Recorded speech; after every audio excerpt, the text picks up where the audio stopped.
Hello everyone! Welcome sa aking YouTube channel.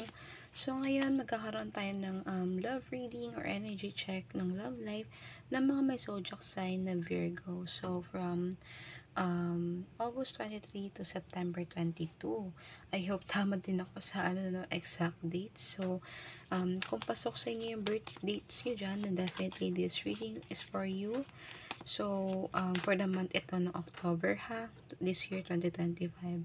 So, anyways, sa mga gusto pala mag-private reading sa akin, mas specific po yung mga messages doon na nakadepende sa inyong questions and energies po ninyo yung mismo mag-reflect doon. Just message lang po sa aking Facebook page, Readings by Elle, with 3K plus followers as of the moment. And nagpo-post po ako doon ng mga feedbacks from my clients sa private reading. And also pa-follow din po na aking TikTok account, Readings by Elle, with 40K plus followers as of the moment. So, sige, start na tayo, no? So, dito sa bandang to, dito yung mga para sa mga single, and dito is, sa right side is para sa mga in a relationship. Okay, so unahin natin yung para sa mga singles out there.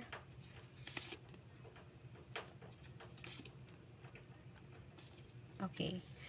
Ito na yung sa mga in a relationship.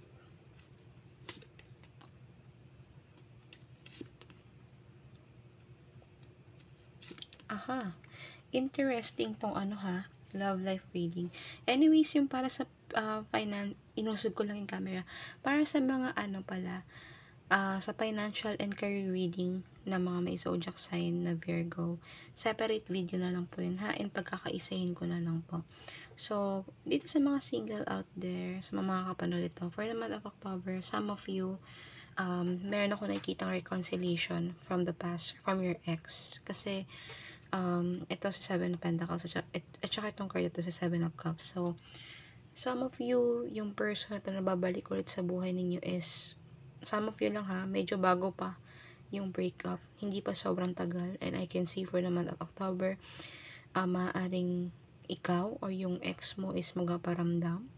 And I can see na there's a second or third chance. Or more chances pa nga some of you. Pero yun nga, may nakikita kong reconciliation from the past. Yung iba naman dito is, nakikita ko for the next month of October, some of you naman is meron kayong magiging mutual understanding na tinatawag. Okay? Kumbaga, meron kayong mga iba't ibang choices or options, pero meron isang mag-click sa inyo for the month of October. And I can see na both of you ng person na ito is mag-try kayo na mag-combine or magkaroon ng kumbaga pagkakaintindihan. Ganyan, parang getting to know each other, or mag-try kayo mag-date, ganyan, no? So, for the month of October, meron talagang progress sa inyo when it comes sa love life ninyo. So, dito naman tayo sa para sa mga in a relationship. So, some of you, I can see na meron kayong mga magiging misunderstandings for the month of October. Pero, maayos naman ito May specific message lang talaga akong nakikita dito.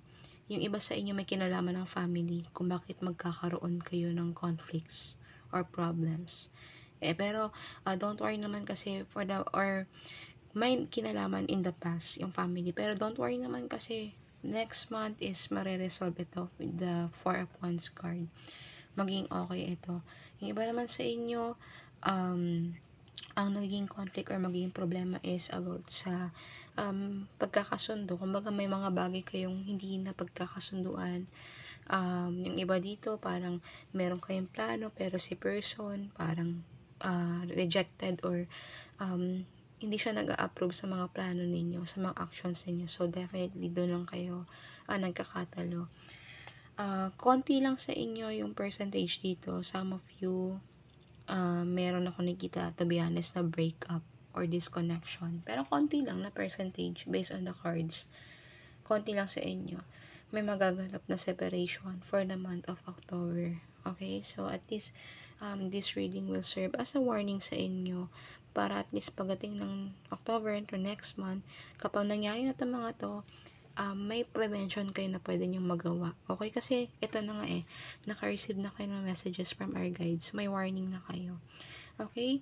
So, yun lang. I hope na naka-resonate din kayo as well. And balikan nyo tong reading na to pag nangyari na to sa inyo. Okay? So, yun lang. See you sa mga iba ko pang uploads. Bye-bye!